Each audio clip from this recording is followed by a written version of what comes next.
اللہ مالک نے قوموں کی ہدایت کے لیے ان کی طرف اپنے انبیاء کو بھیجا۔ ہر نبی نے اپنی قوم کو اللہ کی وحدانیت پر ایمان لانے کی دعوت دی۔ بعض قوموں نے اس دعوت کو ٹھکرایا تو ان پر اللہ مالک کی طرف سے عذاب بھی آئے۔ ان قوموں کے اندر بہت ساری برائیاں تھیں، لیکن سب سے بڑی برائی شرک اکبر تھی۔ جب بھی کسی قوم پر عذاب آیا تو ان گناہوں کی وجہ سے آیا جو معاشرے کے اندر موجود ہیں، اور ان گناہوں میں حقوق العباد کا معاملہ بھی تھا، لیکن اصل سب سے بڑا گناہ شرک اکبر کا تھا۔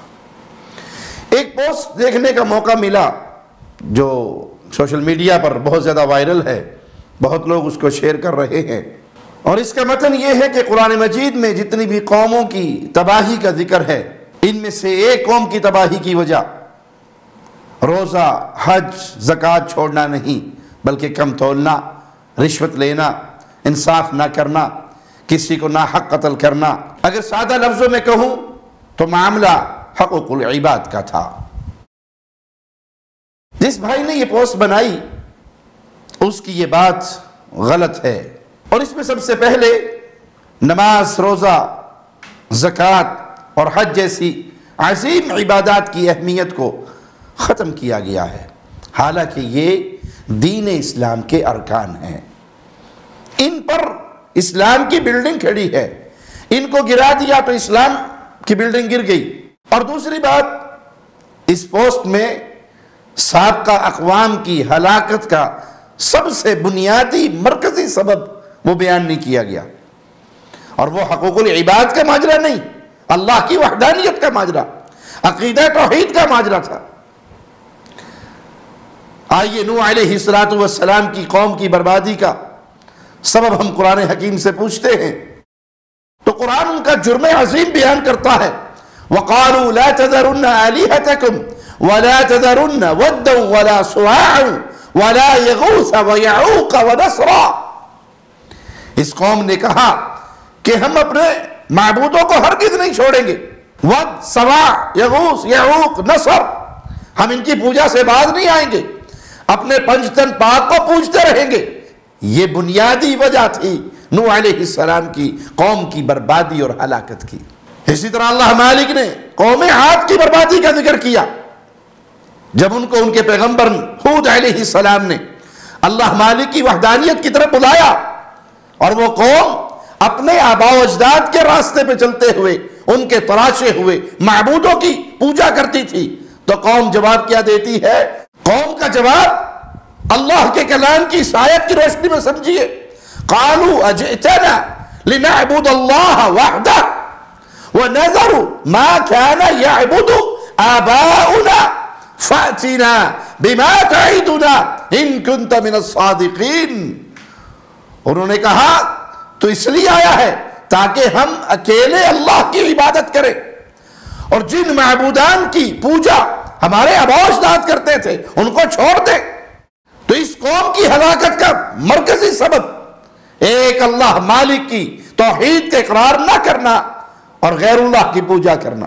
رہی بات ناپ تول میں کمی کی، تو یہ گناہ شعیب علیہ السلام کی قوم میں تھا، لیکن اس قوم میں بھی اس گناہ سے زیادہ خطرناک اور بربادی کی، تباہی کا سبب بننے والا وہ شرک اکبر اس قوم میں موجود تھا، جس کی وجہ سے وہ قوم بھی برباد ہوئی۔ قرآن حکیم کی اس آیت کو اپنے سامنے رکھیے۔ قالوا یا شعیب اصلاتک تأمرک ان نترک ما یعبد آباؤنا۔ انہوں نے کہا اے شعیب، کیا تیری نماز تجھے حکم دیتی ہے کہ ہم اپنے باپ دادا کے پوجے جانے والے معبودوں کو چھوڑ دیں، ان کی پوجا چھوڑ دیں جن کی پوجا ہمارے آباء و اجداد کرتے تھے؟ تو یہ قوم اگرچہ ناپ تول کی برائی میں ملوث تھی، لیکن اصل گناہ، اصل جرم وہ اللہ کی وحدانیت میں غیر اللہ کو شریک بنانا، اور ہلاکت کا سب سے بڑا سبب یہی ہوا کرتا ہے۔ پیارے بھائی، اس مسئلے کو سمجھیے، یہ عام بات نہیں ہے۔ عقیدہ توحید معمولی مسئلہ نہیں ہے۔ اس ایک مسئلے کو سمجھانے کے لیے انبیاء کی پوری جماعت اور آسمان سے کتابیں نازل ہوئی. باقی سارے مسائل اس کے تحت ہے.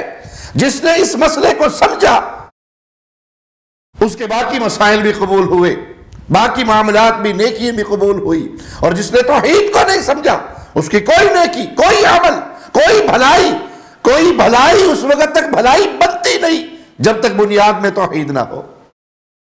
سید عائشہ رضی اللہ تعالی عنہا رسول اللہ صلی اللہ علیہ وسلم سے سوال کرتی ہیں, ابن جدعان كان في الجاہلیہ يصل الرحم ويطعم المسکین فهل ذاك نافع. اے اللہ کے نبی صلی اللہ علیہ وسلم, یہ شخص زمانہ جاہلیت میں رشتہ داری کو جوڑتا تھا, لوگوں کو کھانا کھلاتا تھا, کیا یہ اس کا عمل اس کو فائدہ دے گا؟ قال لا ينفع. رسول اللہ صلی اللہ علیہ وسلم نے فرمایا اس کا یہ عمل اسے کوئی فائدہ نہیں دے گا. انه لم يقل يوما رب اغفر لي خطيئتي يوم الدين. یہ عمل لوگوں کو کھانا کھلانا, صلہ رحمی کرنا, خرچ کرنا, حقوق العباد ادا کرنا, یہ اس کے لیے فائدہ مند کیوں نہیں ہوگا؟ کیونکہ اس نے کسی ایک دن بھی یہ نہیں کہا تھا اے اللہ قیامت کے دن میرے گناہوں کو معاف کر دینا.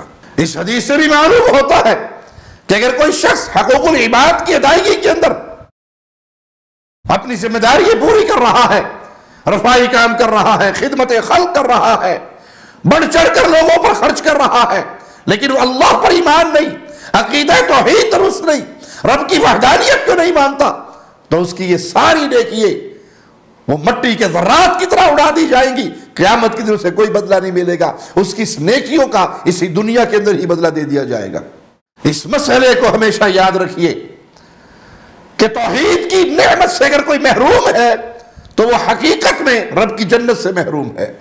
شرک کی غلاظت میں اگر کوئی ڈوبا ہوا ہے تو حقیقت میں وہ اپنا گھر جہنم کے اندر بنا چکا ہے. اس طرح کی پوسٹیں اکثر ملحد لوگ کرتے ہیں, دین بیزار لوگ کرتے ہیں, کفار کے اشاروں پہ ناچنے والے لوگ کرتے ہیں, جن کے نزدیک نہ اللہ کی کوئی عزت ہے, نہ شریعت اور اسلام کی کوئی عزت ہے, بلکہ ان کے نزدیک, ان کے مذہب میں انسان ہی سب سے بڑی چیز ہے.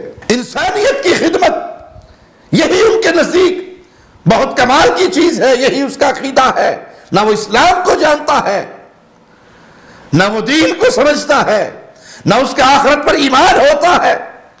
اس لیے آپ اسی طرح کے لوگوں کے تاثرات اگر پڑھیں گے, ایک ایسا شخص جو دولت اسلام سے محروم اور لوگوں کی خدمت میں وہ بڑھ چڑھ کر لگا ہوا, وہ مر جاتا ہے.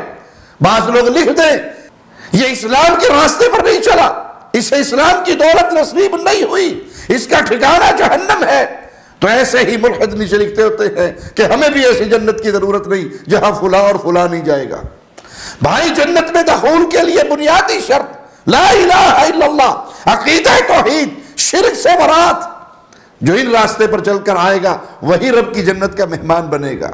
الہاد کے شکار ہو جانے والے, دین بیزار, لبرل طبقہ, وہ اس طرح کی باتیں کرتا ہے اور اسلامی شاعر کا مذاق اڑاتا ہے.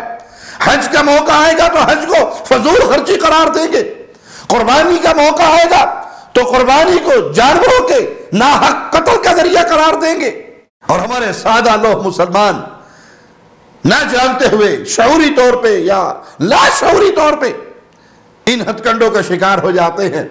تو ان بھائیوں سے درخواست ہے کہ اپنا تعلق اس طرح کے ملحدوں سے نہ جوڑو, کبار علماء سے, اہل علم سے, علماء جو علم کے اندر راسخ ہیں ان سے اپنا رشتہ جوڑ کے رکھو, دین کو حاصل کرو اور دین پہ قائم رہو. یہ فتنے ہیں, مختلف فتنوں کے دروازے ہیں جو کھلتے رہیں گے. ان فتنوں سے بچنے کا ایک ہی راستہ ہے, دین اسلام پر عمل کرو, دین اسلام کو, اس نور کو حاصل کرو, اپنی اولادوں کے اندر اس نور کو پھیلاؤ, دین کو حاصل کرو اور دین کے علم کو آگے پھیلاؤ. یہی وہ راستہ ہے جو اس پہ چل کر آیا وہ ضرور اللہ کی رحمت سے جنت کا مالک بنے گا, جنت میں داخل ہوگا, فتنوں سے محفوظ رہے گا. اللہ سے دعا ہے اللہ ہماری خطاؤں کو معاف فرمائے, اللہ ہمیں زندہ رکھے ایمان کی بہترین حالت میں, اور اگر موت دے تو اس حال میں اللہ ہم سے راضی ہو, ہم اپنے اللہ سے راضی ہو. اقول قولی ھذا واستغفر اللہ لی ولکم وَلِسَائِرِ الْمُسْلِمِينَ۔ ہر لمحہ قرآن اور سنت کا ترجمان، فضیلت الشیخ توصیف الرحمان۔